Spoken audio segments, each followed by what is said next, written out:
Have no fear, for when I'm alone, I'll be better off than I was before. I've got this life. And it's been great meeting you too, and great sharing your faith and the joy you have and the fervour. And we chatted last night about a place called Loch Derg. Yes, If you get there someday, then you'll be able to experience. And probably one of the reasons, that was one of the first places that I had ever went to 17 years ago, when I had a very powerful St. Paul-like experience, conversion. And I wanted to go to the toughest penitential place there was because of my past, my sinful past. I thought I want to make up in some powerful way to God. And the more I went to Loch Derg, the more I began to find this love of God rather than this fear of having to pay for my sins in some way. I began to find that He loved me and was merciful to me before I even came to Loch Derg. But I found Him there in His great love and mercy. And the reason for that was I was brought up in a town called Larne in Northern Ireland.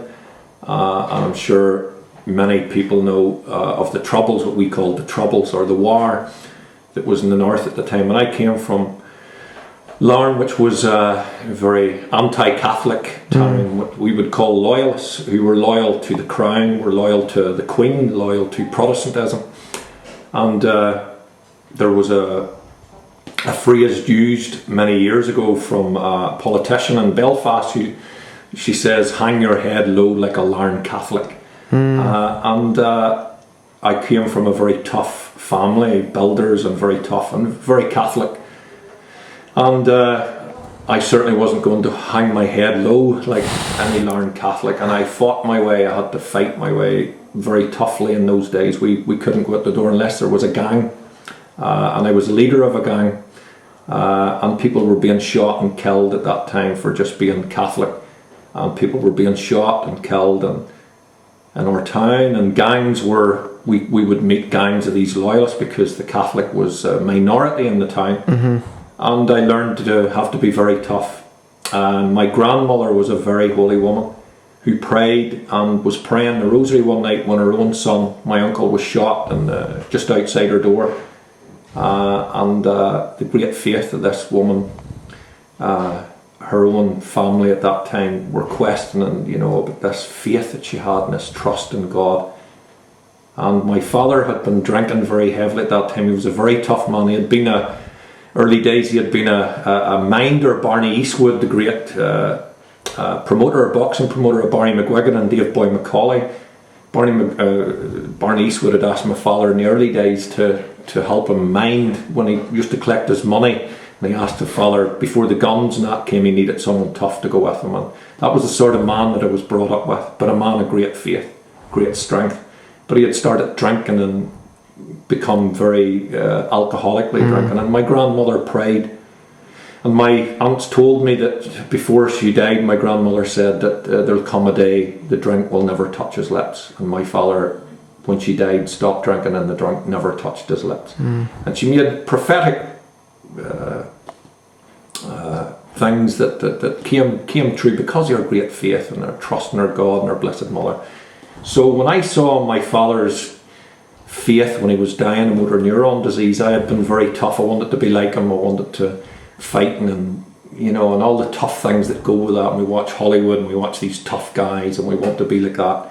And I wanted to emulate him in that way. And then in the last 6 months of his life, when he was dying of motor neuron disease, I saw this tenderness that he had, this great faith and trust in God. And my mother I used to ask my mother to set the rosary beads in his chest because he was paralysed at that time. And I watched this and I saw the example of this man and it changed me. And I saw something greater there, that people would talk about him as being tough and hard and a great worker, but I saw something deeper and greater. To me, there was more in what he had that was within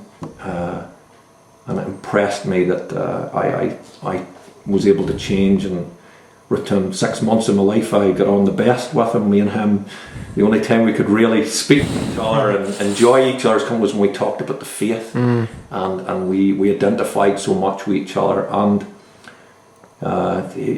when he died, I saw this man in a great light, and he died a very holy death, and I wanted someday to be able to die a holy death and to be with God and to know that I would meet him again in heaven, because I loved him dearly.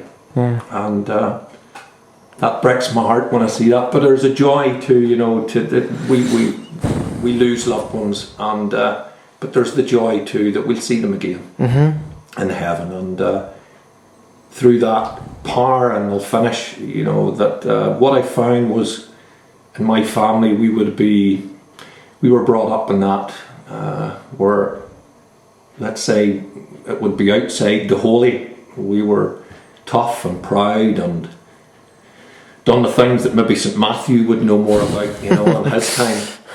And I think by having that and learning God's love and compassion, that's what drew me to him in his Eucharistic heart.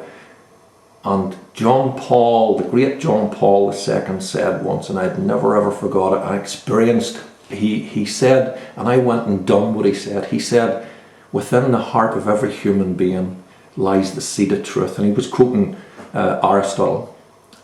And he says that seed is what God has placed there to draw man to the knowledge of the truth, that we question, we need to know the truth.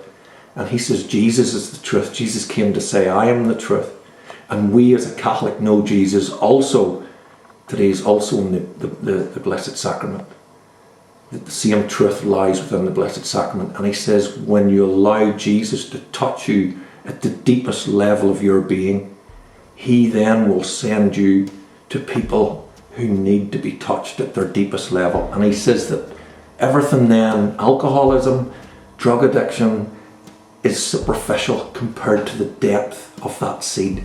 And he says that's where we can touch them, by our adoration of Jesus, allowing Jesus in adoration to touch that deepest point of our being, that place where he resides. And then we see in other people the Jesus in them, not the alcoholic or the sinner, but we see Jesus, and we want to do what he does, to be and help them to come to that redemption. And we do that by bringing them to him in the Eucharist. Bring them to him. Thank you very much. Oh, gosh. Martin. 'Cause they say the best way out is through. And I am short on words, knowing what's occurred. She began